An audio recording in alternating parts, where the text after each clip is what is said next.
Hey guys, welcome back to Critical Flick. Today I'll be continuing my series talking about the show Evil. It seems like you guys are really interested in it. You've had a lot of conversations, especially about the first few episodes. And I thought I was going to, wait till the end of the series and I was going to do like a recap type thing. But I've really been enjoying the past few episodes and I wanted to talk about them a little bit. So far the standout of the series so far for me has been Michael Emerson as Dr. Leland Townsend. Anytime he's on scene, I am fully captivated. He is such an interesting character, and he's just so creepy, and the way that he plays this guy who is so absolutely two-faced and so horrible, he's almost like a demonic devil type mastermind, and anytime that he has something to say, I'm fully enthralled with what's going on because I know it's going to really push the narrative forward. And the fact that they were able to take him and have him be in a relationship with Kristen's mother is such an interesting writing choice in my opinion, because I didn't know how they were going to work him into it. Was he going to be some shadowy guy working in the background? No one's going to know what he's doing, kind of like a Weasley guy who pops up every once in a while to give a monologue or something. But the fact that he can interject himself into these people's personal lives and do it in such an organic way is even more terrifying than him being in the shadows and just orchestrating this huge network of people. As far as him and this big network of like demonic people or whatever we're supposed to assume that they are, I think they skirt that line between reality and the supernatural very well as far as a show and a script writing standpoint, because I love the fact that they set out this roadmap of all these sigils, and these are going to represent different people. Even Leland Townsend represents the number of people that he trusts in the world is the same as the number of people that have sigils. So I like that. I feel like we're going to have this roadmap of we need to hunt down all these people, and maybe they're going to represent these different demons and what those demons represent. I like that. I love that it kind of feels almost like a movie like Seven, where you have the seven deadly sins, or a show like Outcast, where you're dealing with demons and the Overlord, or even Supernatural, you're having these different demons involved.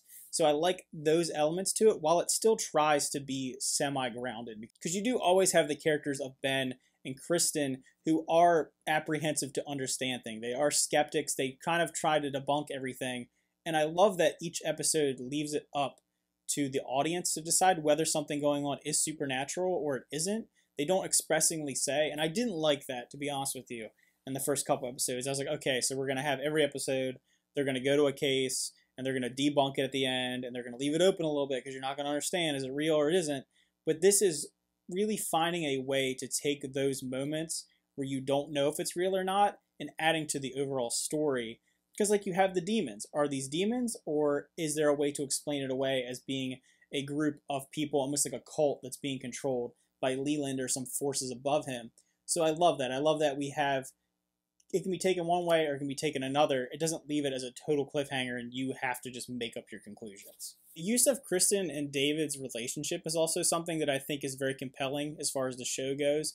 David as a character, I was a little, skeptical of him watching the first few episodes. I'm like, he's just the good guy, and he has a kind of a dark past, and it's that typical idea. But him dealing with these temptations, and you're slowly exploring what his past was and why he decided to try and become a priest and why he's so devout to his religion, and having those layers be pushed and having the relationship even with his father and then bringing up more about his ex. Those storylines have become really interesting for me, and I like that they keep it in shadow. It doesn't do the thing where maybe flashback and we see what happens. They keep it so you're slowly getting it chipped away by other characters in his life. And they handle that really well, especially in the last episode where we meet Renee, who was his ex's sister, who's his attorney in that episode. And we're learning more about what makes David who he is. And as far as that episode goes, where we're dealing with Renee and the church being in this settlement case, I didn't absolutely love that episode because I'm not a huge fan of legal dramas, and that show and that episode felt very much like a legal drama. And I know people like that, and it probably is something that adds a little bit of flavor to the show. It has been pretty much the same as far as it goes to investigating paranormal activity, the relationships between the characters and how they deal with these supernatural elements. So it was kind of an interesting take on the show, but I didn't love that episode in particular. What does do something that I do like about the show is it explores the concept of the power structure in the church and what's going on behind the scenes in the Catholic Church, because there is a lot, obviously, that can be said about the Catholic Church. And the show makes slight references to that, and they kind of talk about the hypocrisy and some of the things going on behind the scenes and the bureaucracy of what that entails. But I really hope they go for it, because it's something that would make the show far more compelling because it is an enjoyable show. On its surface, dealing with the supernatural, dealing with demons, this cult thing, it's just interesting to watch. Having a little bit more to say would be more powerful. One of the things I talked about in my previous reviews is the horror aspects of the show, and these past few episodes have kind of gotten away from it a little bit for me. There was a pretty good episode that involves it's like the Halloween episode, and you have the little girl in the mask, and is she real? It kind of felt like a horror short story for me. I've been absolutely loving the show Creep Show that's over on Shudder, and I really like horror anthologies. I like a little short little horror story. I usually like horror and Halloween episodes from TV shows, so I thought it was a pretty solid little Halloween episode because Kristen and her family is something that really adds to the show.